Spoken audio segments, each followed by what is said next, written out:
26th of September 2016. An activist named this pig Emily after the person who inspired her to be brave. It's safe to say that both Emilys had a similar impact on her.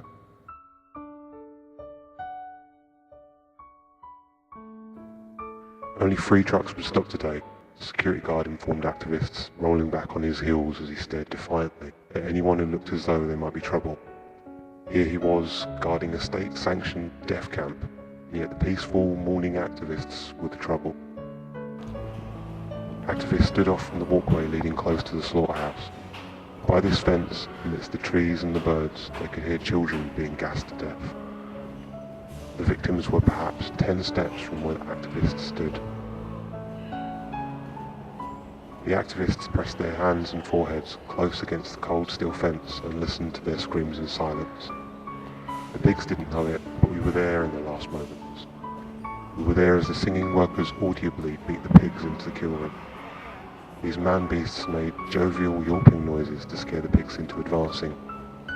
We could hear this flippant, playful cruelty all the way down the street when we returned to the road.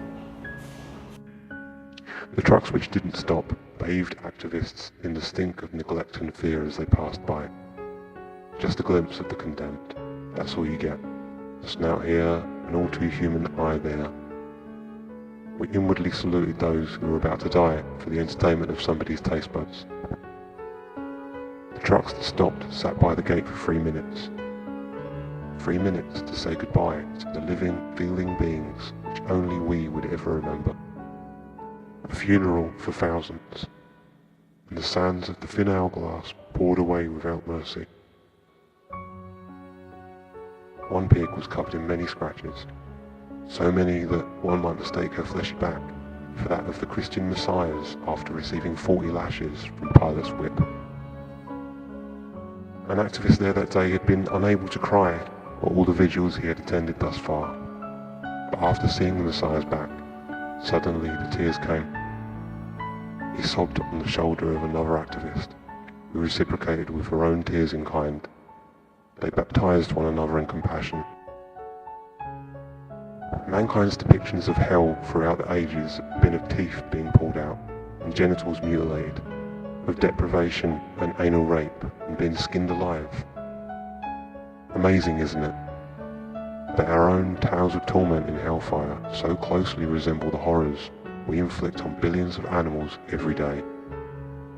Perhaps hell is being reincarnated again and again as a pig, or a chicken, or a cow, in a world controlled by humans. One has to wonder, does that make us the demons? 2 bunches of flowers sat by the steel fence, one withering, left by somebody weeks before, the other was fresh. The flowers would bear witness to the horrific screams long after we had departed.